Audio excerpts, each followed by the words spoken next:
just as I made a video about not dating men, like being attracted to them, but maybe not for the long term. That's for the girlies. And I have to tell you about this experience that I had yesterday that just came out of nowhere, and it was really fun. So I took my son to his baseball game, and afterwards, and this was divinely aligned, okay, all these sequence of events.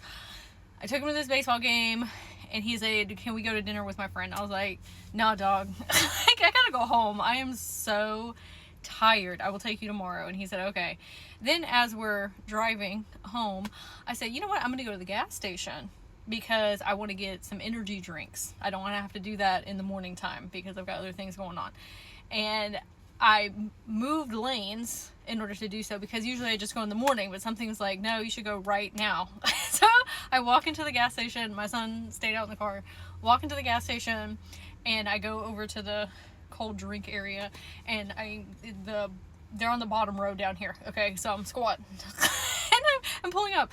I turn my head, and there is this guy that is standing behind me, and we lock eyes. And I didn't think much of it because I'm not in the best mood. I'm tired. I'm exhausted. I'm over it. Not with anything in particular. You just know those days. And so I get up and I go get in line, and he immediately gets in line behind me. Okay, that's fine. He had things in his hands. And he's talking to me and says, I love your hair. Now, let me give you a description of what I was wearing. I had a t-shirt on. If you've seen it before, it's got like dolphins. It's very silly. It's giving Lisa Frank. I had biker shorts on, some tennis shoes, no makeup, which is fine. We're still beautiful, but just for the context, okay?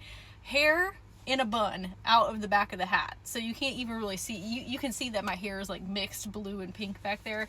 But I'll be honest with you, I was giving 12-year-old boy. Okay, like the body is still tea, but like if you didn't, you can clock it. Like, is that a boy?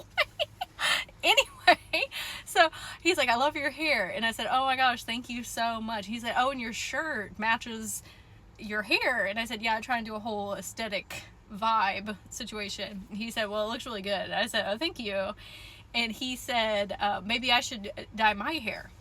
Now, he had these beautiful dreads, okay, magnificent dreads. And I said, yeah, that would look great on you. He said, what color do you think I should get? And I said, aqua would look really good on the ends. I said, but you're probably gonna have to bleach your hair, which might damage it. I said, what you should get is color wax, because that's temporary, but it'll be on there long enough where you can enjoy it. I said, but you're gonna have to get some pillowcases so it doesn't rub off all over your bed. And he was like, you got me over here sounding like a diva. And I could tell that perturbed him like a little bit. And I said, well, you know, sacrifices to look, you know, how you want to look. And he said, you know what, you're right. He said, so aqua. And I said, oh yeah, so you could get some pink in there as well. Sometimes I'll be saying things to see how people are going to respond to them, especially gentlemen. Okay, now I have aqua and pink hair, so that's where I was going with that as well, like twinning. And he said, no, they're gonna think that I play for the other team. Clock that. Okay, because it's not that he was like upset about it, but you could tell that he was trying to present that he's not that way. And I said, well, the girlies would love it. And he was like, I said, the right girlies. I said, I would think it's attractive. And then I turned my head right around my whole body. So I was like, I'm not with that type of energy, okay? And he came up behind me in line. He said, I'm going to pay for your drinks. I said, oh, you don't have to do that. Which I'm not going to say that anymore. I'm going to say thank you. And keep it moving. He said, I'm going to pay for your drinks. I said, oh, thank you so much. That's so sweet and so kind. He said, yeah, you gave me all that hair advice. I appreciate it. And his whole like demeanor shifted. And as we were walking out with one another, I said, oh, what's your name? And he told me his name. I told him mine. He was like, oh, that's such a lovely name. He was like, you're so pretty. And we're like very close to one another, like walking out the door. And I was like looking at him. And I was like, you know what? We're gonna continue this conversation. So me and him are standing outside of the gas station. Like there's like a walkway, and I'm on one side, he's on the other, and we're just, all these people are like walking in between us. But you know, like when you're really engaged with somebody, you're not really paying attention to what's going around you. That's kind of what was happening here. So he started asking me all these questions, and I was like, we love that because men don't usually do that. And that was very impressive. He started asking me all these different things about my life. Okay, like, I told him I have listen, if I'm going to entertain a man, I'm going to be very clear on what my expectations are and how my life runs.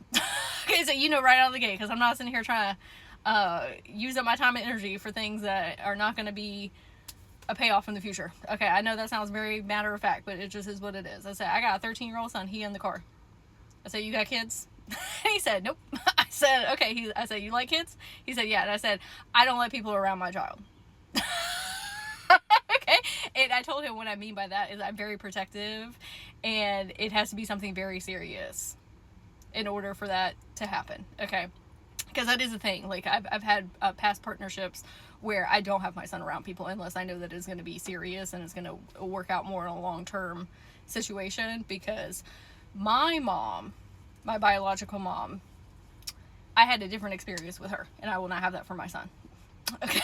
So I said, what do you do for work? And I didn't mean it because anything like financials or anything, but I like to get a clear idea of what do you have going on in your life. Like, I want to hear the details. And after we talked for a little while, I said, do you want my number? And he said, oh, you just go right in. I said, I know what I want in life, and when I like something, I go after it. I said, I'm very direct. You need to know that. Like, I'm a very open communicator. I will let you know what's up. And he said, okay. He said, I like that. I said, I like your aura. He said, oh. And some of the things that I was picking up with him was that he's a spiritual girly. Like, he's a Sagittarius. And I said, ooh, Sagittarius and Aquarius are like this. And he was saying some, like, keywords. You know how we, like, drop hints if you're a woo-woo girly?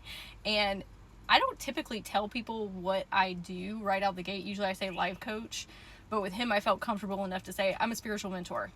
I help people with their witchy businesses. I'm psychic. I help people with their trauma and inner child healing and all these things. And he was like, oh, like he sounded really excited. And we started talking about anime and all these different things. And he said, when is your next day off? And I said, well, I don't have any days this week, but I think that I'm going to a Pride event this weekend, because I wanted to see how he was going to respond to that. And he said, oh, a Pride event? He said, okay, I could go with you for that. He said, I would like to go. And I was like, would you really? Because the energy that you were giving me earlier is you were perturbed that I said that you should put pink in your hair because you might get clocked as something that you're not. I said, I want to let you know I'm very fruity.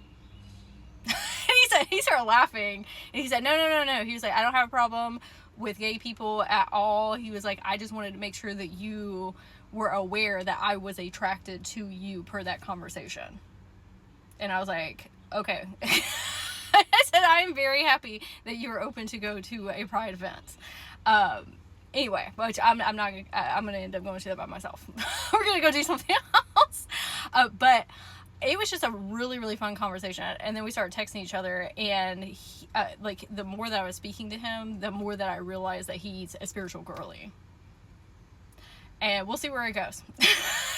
I haven't been like really excited and looking forward to spending time with a man in quite a while, and I'm not saying something's going to come out of this necessarily.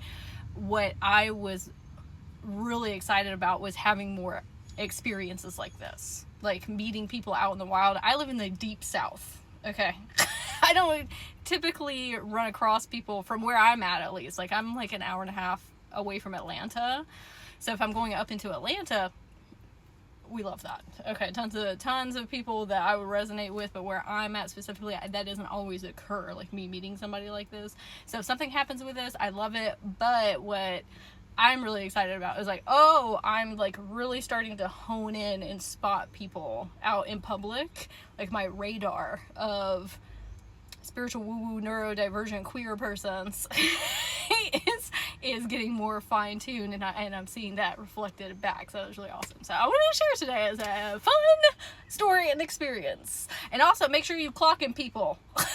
Okay, you don't like some type of energy, let them know and tell them what your expectations are.